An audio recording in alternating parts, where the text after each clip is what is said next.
भाई सबसे बड़ी दिक्कत है लैंग्वेज का। मैं बताता हूँ तुम्हें।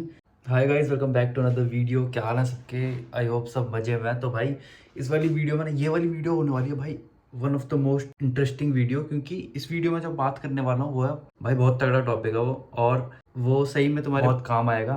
और तुम अगर ये वाली वीडियो पूरी देखते हो ना, तुम्हें बहुत सारी चीज़ें पता चलेंगी ज्योमेट्री के बारे में, अच्छी बुरी बहुत सारी चीज़ें सब पता चलेगा तुम्हें। तो इस वीडियो को पूरा देखना एंड तक। और जो टॉपिक है हमारा वो है मेरा जो एक्सपीरियंस रहा है दो साल का। मेरे को ऑलमोस्ट 2 साल होने वाले हैं या हो गए, मैंने कैलकुलेट नहीं किया, पर जो भी है मैं तुम्हें आज बताने वाला हूँ सही सही एकदम। तुम्हें पता है मैं कैसे बताता हूँ, बढ़िया तरीके से एकदम सारी चीज़ें सही सही, जो मेरे साथ अच्छी हुई, जो मेरे साथ बुरी हुई, क्या क्या मेरे को अच्छी चीज़ें लगती हैं, क्या क्या मेरे को बुरी चीज़ें लगती है, सारी A to Z आज तुम्हें पता चल जाएगी। और तुम्हारे साथ भी वो हो सकती है, क्योंकि एक ही बात है भाई, मैं भी एज ए स्टूडेंट आया था यहाँ पर, तुम भी एज ए स्टूडेंट आ रहे हो, या फिर कोई कोई चीज़ें ऐसी भी होंगी जो कोई जॉब करने आ रहा है सीधा ना, तो उससे भी ऐसे रिलेट कर सकता हूँ। तो सारी प्रॉब्लम्स बताता हूँ मैं तुम्हें। और अच्छी चीज़ें तो देखो, अच्छी चीज़ें पहले मैं अच्छी चीज़ों से स्टार्ट करता हूँ कि अच्छी चीज़ें क्या क्या हुई मेरे साथ, और यहाँ पर क्या अच्छा है क्या, सारी पहले ये बात करते हैं। फिर मैं बताऊँगा तुम्हें मेन प्रॉब्लम्स जो 2 साल में 100% 100% तुम्हारे साथ भी होंगी, वो मैं तुम्हें बताता हूँ सारी चीज़ें। तो इस वीडियो को करते हैं स्टार्ट और एंड तक देखना है। तो भाई बात है ऐसी ना, घर जैसी। तो अभी मैं ना जा रहा था जिम। मैं सोच रहा था कि यार एक जगह बैठ के क्या बनाऊँ, थोड़ी थोड़ी क्लिप अलग अलग लोकेशन पे लूँगा तो बोर भी नहीं होगे तुम, और मैं सारी बातें भी क्लियर कर दूँगा, और मेरी चीज़ें ना दिमाग में भी आती रहेंगी कि हाँ यार ये रह गया, ये बोल देता हूँ, ये वो सीन। तो यही सीन है। जाता हूँ मैं जिम और तुम्हें बताता हूँ धीरे धीरे करके ये सीन है। पैप आ गई सामने से। तो भाई अब स्टार्ट करते हैं वीडियो को। और जैसा मैंने तुम्हें बताया था, पहले मैं सारी चीज़ें अच्छी बताऊंगा ज्योमेट्री के बारे में, फिर तुम्हें बताऊंगा सारी बुरी चीज़ें। तो भाई अब स्टार्ट करता हूँ मैं। देखो, अच्छी चीज़ें बताने से पहले मैं तुम्हें एक चीज़ बताता हूँ। और वैसे तो मैं यार मौज मस्ती में रहने वाला बंदा हूँ, लेकिन ये चीज़ जो है ना थोड़ी सी इमोशनल है। कि जब हम इंडिया में होते हैं और हम प्लान कर रहे होते हैं कि जर्मनी जाएंगे यार, अपना हम जो प्लान कर रहे होते हैं, पहले मैं तुम्हें वो बताता हूँ जो दिमाग में चल रहा होता है नॉर्मली लोगों के। भाई जाएंगे, एडमिशन मिल गया, वहाँ जाके अपना एग्ज़ाम्स की जो जो भी अपना कोर्स निकालना है, साथ में एक पार्ट टाइम जॉब मिल जाएगी, अपना मौज काटेंगे जाके, पैसा भी आता रहेगा पार्ट टाइम जॉब से, महीने का खर्चा भी निकलता रहेगा, और सारी चीज़ मौज में कटेंगी। कोई दिक्कत ही नहीं आएगी भाई, ना ना घर वाले होंगे। अपना जो करना है, रात को लेट आना है लेट आओ, सुबह जल्दी उठना है जल्दी उठो, या लेट उठना है, जो भी है मतलब जैसे भी करना है वैसे करो, तो कोई दिक्कत नहीं आती। लेकिन यार जैसा हम प्लान करते हैं ना, कभी भी रियल लाइफ में वैसा होता ही नहीं है, तुम्हें भी पता है। सारी चीज़ें डिफरेंट होती है रियल लाइफ में, और बिल्कुल भी जैसा हम सोच के चलते हैं वैसा नहीं चलता भाई जीवन हमारा। अगर चलता होता तो फिर तो बात ही क्या थी, है ना। तो भाई जैसे ये ना बहुत बड़ी बात होती है कि अपना घर, अपने मम्मी पापा, अपने रिलेटिव सबको पीछे छोड़ के आना लाइफ में, और तुम्हें जस्ट बिकॉज तुम्हें अपना फ्यूचर या कैरियर जो भी है, जिसके लिए भी तुम आते हो जर्मनी, जो भी प्लान करके आते हो, उसके लिए सब कुछ छोड़ के आना, जिनके साथ तुम 20 साल 22 साल जो भी जितने साल का है रहे हो, और एक बारी में सब कुछ ख़त्म एज एन छोड़ के, पीछे छोड़ के आना 1 साल के लिए 2 साल के लिए, जब भी तुम वापस जाओगे। तो ये बहुत ही ज़्यादा बड़ी बात होती है और बहुत कम लोग कर पाते हैं। ये डिसीज़न भी भाई बहुत तगड़ा होता है कि तुम्हें बाहर पढ़ने जाना है। ये एक ऐसा है जैसे कि कोई लड़की अपना घर छोड़ के जा रही होती है, शादी हो जाती है जब उसकी, तो वो भी जितना इमोशनल मोमेंट वो होता है ना, वो तुम्हारे लिए भी उतना ही इमोशनल है। एक ही बात होती है भाई, क्योंकि तुम्हारी भी विदाई हो रही होती है, जो भी है, ठीक है। तो ये ना बहुत बड़ी बात होती है कि, और मुश्किल होता है तुम छोड़ के आ रहे हो, और तुम जब यहाँ पर पहुँच जाते हो भाई, एकदम अनजान देश है, अनजान लोग हैं, अनजान लैंग्वेज है, सब कुछ अनजान भाई, तुम किसी को जानते नहीं, कुछ नहीं। अपना एक आध दोस्त होता है, और दोस्तों का बताऊँ भाई, तुम्हें पता ही नहीं होता कि तुम्हें करना क्या है यहाँ पर आके। बहुत सारी चीज़ें, सब कुछ यहाँ पर डिफरेंट हो जाता है सारी चीज़ें। और तुम्हें भाई ये भी नहीं पता किन लोगों पे विश्वास करना है तुम्हें, कोई लोग, कौन सा दोस्त तुम्हें धोखा दे देगा, तुम्हें कुछ नहीं पता होता भाई। बहुत सारे लोग मिलते हैं तुम्हें, कोई अच्छे होते हैं कोई बुरे होते हैं, लेकिन तुम्हें कैसे पता चलेगा। तो ये सारी चीज़ें भाई देखनी पड़ती हैं। तो ये चीज़ें सब कुछ तुम्हें अपने आप करना है। तुम्हारे कोई दिक्कत होगी, मान लो कुछ, भगवान ना करे कभी हो, लेकिन मान लो कभी कोई दिक्कत हो जाती है, तुम किसको फ़ोन करोगे भाई? भाई बंदे अपना भी काम कर रहे होते हैं, मना कर देते हैं कि यार मैं तो नहीं, मेरी जॉब है, सोचो तुम्हें कोई दिक्कत हो रही है यार। तो इसलिए ये बहुत मुश्किल डिसीज़न होता है कि तुम बाहर पढ़ने जा रहे हो या जो भी है जॉब करने आ रहे हो, तो वो भी बहुत मुश्किल होता है। तो भाई यही था कि अपना विश्वास करना भी बहुत मुश्किल होता है यहाँ पर लोगों पे कि यार कौन अच्छा है, कौन बेकार निकले, कौन तुम्हें लूट ले, कौन तुम्हें भाई कुछ भी कर दे, क्या कर दे पता नहीं। तो बहुत सोच समझ के रहना पड़ता है, सही दोस्त मिलना भी बहुत मुश्किल होता है। और ठीक है, बाकी सारी जो भी प्रॉब्लम्स होंगी वो तो मैं तुम्हें आगे बताऊँगा ही। अब भाई अच्छी चीज़ों के बारे में बात करते हैं। तो भाई अब करते हैं अपना अच्छी चीज़ों के बारे में बात। जितनी भी सारी अच्छी चीज़ें मेरे साथ हुई और जो मेरे को अच्छी चीज़ें लगती हैं जर्मनी के बारे में, उन सब के बारे में बात करते हैं। और ये जो पीछे सामान रखा है ना, इन सबको इग्नोर कर दो और इस नंगे को भी कर दो। और जैसे तुम्हारी क्रश तुम्हें करती है ना इग्नोर, ऐसे ही कर भाई। देखो अच्छी चीज़ें ना सारी ही है यार, यहाँ पर पूरा देश ही बढ़िया है, सारी चीज़ सिस्टमेटिकली होती है, कोई दिक्कत नहीं आती तुम्हें, सब कुछ सिस्टम के हिसाब से होता है। जैसे गवर्नमेंट के पास सारा रिकॉर्ड होता है और जो भी चीज़ें, जैसे तुम्हारा रेसिडेंस परमिट एक्सपायर हो रहा है तो उसका भाई लेटर आ जाता है कि इसको रिन्यू करवाओ, और जो भी है सारी चीज़ सब कुछ स्मूथ चलती है, सब कुछ तुम्हें कोई दिक्कत नहीं आती। लीगल जो सारे काम होते हैं वो सारे तुम्हारे स्मूथ चलते रहते हैं, कोई तुम्हें दिक्कत नहीं आती। बाकी बात करें क्लाइमेट की, भाई यहाँ का क्लाइमेट भी सही है, लाइक वेदर भी यहाँ का, वैसे तो वेदर इधर उधर होता रहता है, जब तुम बाहर निकलोगे तब बारिश हो जाए, अंदर से धूप दिख रही है तो वो चेंज होता रहता है। लेकिन ऐसा है कि पॉल्यूशन थोड़ा सा कम ही है, मतलब पॉल्यूशन ना के बराबर सही है। तो तुम्हें जो दिक्कतें होती थी ना पॉल्यूशन वाली, जो हो सकती है बाहर इंडिया में, तो वहाँ यहाँ नहीं होती वो सारी पॉल्यूशन वाली दिक्कतें। ठीक है, ये बात होगी। और भाई बाकी अपना ये जो है अपना पार्ट टाइम जॉब है, ये भी तुम्हें ईजिली मिल जाती है, थोड़ा हाथ पैर मार लिया मिल जाती है। ठीक है, छोटी सिटी है, मतलब वो बात करते हैं दिक्कतों में। ठीक है, पार्ट टाइम जॉब भी तुम्हें मिल जाती है थोड़ा हाथ पैर मार के। और रही बात तुम्हारे इसकी पॉपुलेशन की, वो भी ऐसे कंट्रोल में है, इतना कुछ ज़्यादा तगड़ी पॉपुलेशन इतनी बड़ी नहीं हुई, तो जितनी जॉब्स होती हैं उसके हिसाब से पॉपुलेशन भी ठीक है, तुम्हें कोई दिक्कत नहीं होती, जॉब वो मिल जाती है।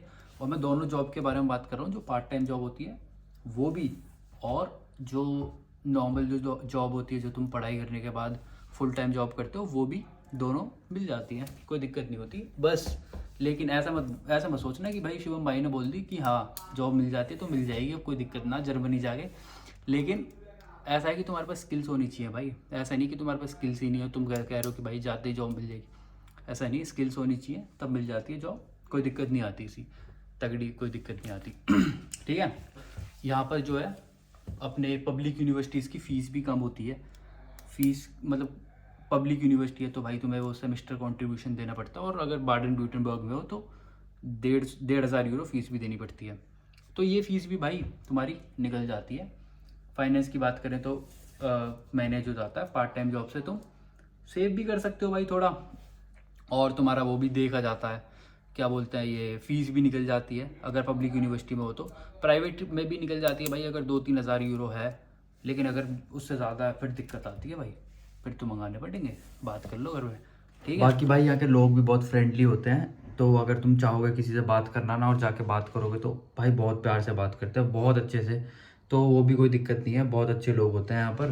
बाकी अगर कोई ना कभी रूट तुम्हें मिल जाए तो वो मिल सकते हैं, ओल्ड पीपल जो होते हैं ना यहाँ के, कभी कभार रूट हो जाते हैं वो, पता नहीं क्यों, तो वो हो सकते हैं बस रूट। बाकी नॉर्मल हमारे जो हमारी एज के होते हैं वो तो सारे नॉर्मल बढ़िया प्यार से बात करते हैं। बाकी हेल्थ इंश्योरेंस भी यहाँ पर एक बेनिफिट है भाई, वैसे तो हमें हर महीने 120 यूरोस पे करने पड़ते हैं हेल्थ इंश्योरेंस के, लेकिन यार वो बेनिफिट भी है क्योंकि मेरा एक दोस्त है, उसका ऑपरेशन हुआ था कुछ 500-600 यूरो का, भाई उसको 1 यूरो पे नहीं करना पड़ा था, बस 40 यूरो गए थे उसके, जो रूम था हॉस्पिटल में उस रूम के उसने पे करे थे, बाकी सारा हेल्थ इंश्योरेंस ने पे करा था। तो ये बहुत तगड़ा बेनिफिट है हेल्थ इंश्योरेंस भी, तो इसलिए मैं उसको भाई बेकार में नहीं रख रहा, अच्छी चीज़ है भाई ये, जब से मेरे को पता चला है।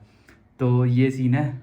तो भाई अब बात करते हैं सारी दिक्कतों के बारे में, जो जो मैंने फेस करी है ना दिक्कतें सारी 2 साल में, भाई सारी प्रॉब्लम्स को मैं तुम्हें बताता हूँ, जो जो चीज़ें मेरे को टेंशन देती थी कि हाँ यार ये दोबारा से आ रहा है, या फिर ये चीज़ यार, कुछ चीज़ें ऐसी होती हैं, हर जगह होती हैं वो, तो मैं वो सारी चीज़ें तुम्हें बताता हूँ ताकि तुम भी पहले से ही भाई तुम्हें पता लग जाए कि ये दिक्कतें होती है, तो उसकी तुम उनको ना पहले से ही अपना प्लान बना के चलो कि हाँ इनको ऐसे सॉल्व करना है ये वो। ठीक है। तो भाई एक चीज़ बताता हूँ मैं तुम्हें, सेफ्टी भाई, सेफ्टी, ये कंट्री बहुत सेफ है भाई, हद सेफ है ये, बहुत ज़्यादा। मैं 2 साल में भाई, मैं एक जॉब करता था कैफ़े में, सुबह 10 बजे से लेकर एक शिफ्ट होती थी 6 बजे तक शाम के, और एक 6 बजे से लेकर रात के 2-3 बजे भी होती थी, ठीक है। तो भाई मैं वो वाली शाम वाली शिफ्ट करता था, और शाम वाली शिफ्ट में मैं आता था 3-3 बजे घर। मेरे को आज तक किसी ने रोक के कोई चूं कुछ नहीं करी, किसी ने कुछ नहीं बोला, तो इतनी सेफ है सोचो। लेकिन भाई सेफ है इसका मतलब ये नहीं है कि तुम्हें आसपास देख के नहीं चलना। रात में अगर तुम चल रहे हो, रात में होती है मोस्टली कोई दिक्कत होती है, तो रात में अगर तुम कहीं से लेट आ रहे हो ना, कहीं भी जा रहे हो, तो भाई थोड़ा सा इधर उधर आगे पीछे देख के चला करो, कुछ दिक्कत ना हो यार, क्या पता, क्यों रिस्क लेना, चाहे सेफ है बट रिस्क मत लिया करो। क्योंकि एक दोस्त को मेरे को पकड़ लिया था और उससे पैसे पूसे मांगने लग रहे थे, तो भाई इसलिए थोड़ा सा देख दाख के चला करो आगे पीछे। वैसे सेफ है, मेरे को नहीं हुआ 2 साल में कुछ, बस दोस्त को एक बार रोक लिया था, एक ही बार रोका उसको भी 2 साल में, तो ठीक है। तो भाई ये ध्यान में रखना। बाकी अब आते हैं सारी दिक्कतों के बारे में। मेन जो दिक्कत है भाई, सबसे बड़ी दिक्कत है अकोमोडेशन। भाई रूम मिलना सही में बहुत मुश्किल है यहाँ पर, सही में बहुत मुश्किल है। क्योंकि मैं बता दूँ तो मैं 2 बार सबलेट चेंज कर चुका हूँ। 2 सबलेट मतलब किसी बंदे ने अपना रूम दे दिया टेम्परेरी टाइम के लिए, 1 महीने 2 महीने के लिए, सोचो 2 बार कर चुका हूँ। मेरे को प्रॉपर रूम नहीं मिला 6 महीने का, कि एग्जैक्ट 6 महीने का मेरे को मिल जाए, 1 साल का मिल जाए, नहीं भाई, तो बहुत मुश्किल है ये रूम देखना। तो भाई इसका तुम सॉल्यूशन यही है भाई कि तुम्हारी डेट आ रही है, मान लो 3 महीने बाद तुम्हें रूम खाली करना है ना, पहले से देखना शुरू कर दो, पहले से अप्लाई करना शुरू करो। क्योंकि बहुत मुश्किल है जर्मनी में रूम मिलना, ठीक है। सबसे बड़ी दिक्कत यही होती है, जब तुम्हारा रूम का कॉन्ट्रैक्ट खत्म हो रहा होता है ना, तो आगे जो रूम है मिलना बहुत मुश्किल होता है, वो पहले से ही जुगाड़ करके रखना। ये दिक्कत मेरे को फेस हुई। और फिर भाई बात करते हैं अपना, मेरे को और हुआ था यार, मेरे को फाइनेंस की प्रॉब्लम हुई थी, और होती है, सबको हो सकती है। तो भाई थोड़ा सा बैलेंस बना के रखना। जैसे मैं बताता हूँ क्यों हुई थी मेरे को भाई इसलिए हुई थी क्योंकि जो मेरी जॉब चल रही थी ना, पार्ट टाइम जॉब, उस पर क्या सीन था, वो घंटे वंटे देता नहीं था, चटका था वो, घंटे वंटे देता नहीं था। और भाई मेरे यूरो आते थे 500-600, और मेरा खर्चा जा रहा है 700-800, तो मेरे को थोड़ा सा दिक्कत फेस हुई भाई। तो तुम ना ऐसी जॉब लेना जिसमें कोई ऐसी दिक्कत ना हो, घंटे वंटे सही दे रहा हो, अपना सही तुम्हारा टाइम पास हो जाए, पैसे भी आ जाए और गुजारा होता रहे, ठीक है। तो मेरा पागल था, कोई बात नहीं, मैंने बदल लिया अब। तो तुम भी अगर ऐसा कुछ हो ना तो बदल लेना, कोई दिक्कत नहीं है, जॉब की कोई कमी नहीं है। और भाई इससे याद आया कि यार पार्ट टाइम जॉब में भी ना दिक्कतें होती हैं कभी कभार, क्योंकि कभी कभार ना तुम छोटी सिटी में रह रहे होते हो, तुम्हारी जो यूनिवर्सिटी है ना वो छोटी सिटी में होती है, फिर तुम्हें जाना पड़ता है कहीं और, क्योंकि जॉब करनी है, तुम्हें बड़ी सिटी में जाना पड़ रहा है। तो जब ऐसा होता है ना, तो ट्रैवलिंग में भाई तुम्हारा मान लो 1 घंटा दूर है, 1 घंटा जाना 1 घंटा आना, तो दिक्कत होती है थोड़ी सी ना। तो ये भी है, पार्ट टाइम जॉब की भी भाई थोड़ी दिक्कत हो जाती है। बाकी भाई एग्ज़ाम्स के बारे में बात करते हैं। एग्ज़ाम्स में यार क्या सीन है भाई, एग्ज़ाम्स ना थोड़ा सा मुश्किल होता है पास करना, क्योंकि यहाँ पर बहुत मुश्किल एग्ज़ाम भी बना देता है कोई प्रोफेसर, डिपेंड करता है प्रोफेसर पर, कोई बहुत ही आसान बनाता है, कोई बहुत मुश्किल बनाता है।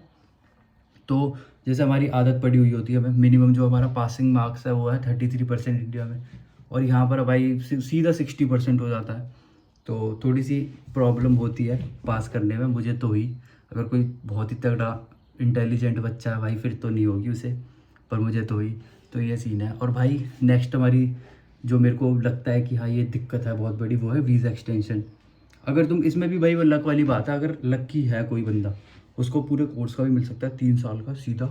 लेकिन अगर कोई नहीं है भाई, किसी को 1 साल का मिल रहा है, फिर तुम्हें एक्सटेंड कराना है, तो सारे डॉक्यूमेंट कलेक्ट करो, फिर से अपना वो ये अपने तुम्हें दिखाना पड़ता है ना, प्रूफ करना पड़ता है कि तुम्हारे पास फाइनेंस है इतने भाई। तो वो उसका ब्लॉक्ड अकाउंट भी मांग लेता है कोई वीज़ा ऑफिसर, भाई तुम्हें ब्लॉक्ड अकाउंट बोल देगा कि बनाओ दोबारा।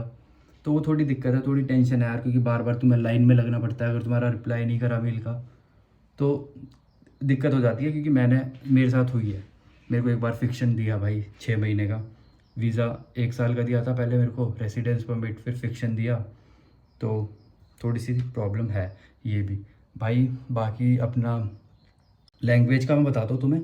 लैंग्वेज का ये सीन है भाई, अगर तुम्हें यहाँ पर स्मूथली रहना है, मतलब कोई दिक्कत ही ना हो कभी भी, तो तुम्हें लैंग्वेज आनी चाहिए। लेकिन अगर तुम्हें ऐसे ही टाइम पास करना है कि हाँ ठीक है अपना टाइम निकल जाए वापस चल जाएंगे फिर इंडिया, तो तुम्हारा अगर तुम्हें काम ही चलाना है कि हाँ बस काम चलता रहे हमारा, तो इंग्लिश में भी काम चल जाएगा। तो ये सीन है भाई यहाँ का जर्मनी का कि 2 साल में मैंने जो देखा है, तुम्हारा काम ही चलना है ना, अगर तुम्हें काम चलाना है कि कोई दिक्कत नहीं है, इंग्लिश में बस काम चल जाए हमारा, जर्मन नहीं सीखेंगे तो भाई इंग्लिश में काम तुम्हारा आसानी से चल जाएगा, कोई दिक्कत ही नहीं है। लेकिन अगर तुम्हें स्मूथली जीनी है लाइफ, जैसे कि यार मेरे को जर्मन की पता है कहाँ ज़रूरत पड़ती है, नॉर्मली लोगों से बात करने में थोड़ी बहुत आती है, A1 A2 तो सभी सीख लेते हैं, चलते फिरते सीख लोगे। तो भाई मेन दिक्कतें आती है, हमें बात करनी है, जैसे किसी को कॉल करनी है, तो कॉल करने में किसी से अपॉइंटमेंट चाहिए या फिर कुछ चाहिए, तो तब जर्मन चाहिए होती है। तो ये सीन है यार इसका ना। और बाकी एक एक चीज़ है जो जिस पे ना मेरे को सबसे ज़्यादा गुस्सा आता है, वो अपना Deutsche radio, ARD Deutsche radio है भाई। वो है हर महीने जाता है तुम्हारा 18 यूरो, मेरे को पता नहीं है, 18 यूरो, हाँ 18 यूरो जाता है हर महीने। तो भाई उसकी बहुत गुस्सा आता है क्योंकि उसका कोई लेना देना ही नहीं है भाई, उसका हम यूज़ ही नहीं करते। पूरी मैंने 2 साल में अब तक भी यूज़ नहीं करा वो, और मेरे को पता भी नहीं है कि वो होता क्या है। तो सोच रहे हो वो 18 यूरो हमें पर मंथ देने ही पड़ते हैं। मैंने अभी अभी पे करे हैं, मेरे ना 6-7 महीने के एक साथ मिला के कुछ थे, पता नहीं कितने, 10 महीने के थे शायद, 165 यूरो। तो भाई मेरे को बहुत गुस्सा आया था पे करते टाइम, पर ठीक है चलो हो गए 165 यूरो। जब तुम एक साथ पे करते हो ना तो दिक्कत होती है। तो ARD डॉइच रेडियो भी भाई गुस्सा दिलाता है। बाकी थोड़ा सा यार एक एक दिक्कत और है लास्ट भाई, वो है तुम्हारा, तुम्हें कभी कभार यार घर की भी याद आती है, जहाँ तुम 20 साल से रहे हो उस जगह की भी याद आती है, घर की भी याद आती है, घर वाले लोगों की याद आती है, सबकी याद आती है। तो वो भी कभी कभी होता है, कभी कभी क्या मतलब वो तो आती रहती है। तो ये सीन है भाई, बस यही थी सारी दिक्कतें जो मैंने फेस करी है ना अपने 2 साल में। तो भाई इस वीडियो को कर देना लाइक अगर तुम्हें मेरा एक्सपीरियंस मैंने सही से बता दिया तो। बाकी अगर तुम्हें कोई दिक्कत है ना, तुम्हें और कुछ पूछना है तो कमेंट कर दो। बाकी और सब्सक्राइब कर देना चैनल को। मिलते हैं किसी नेक्स्ट वीडियो में, तगड़ी वीडियो में।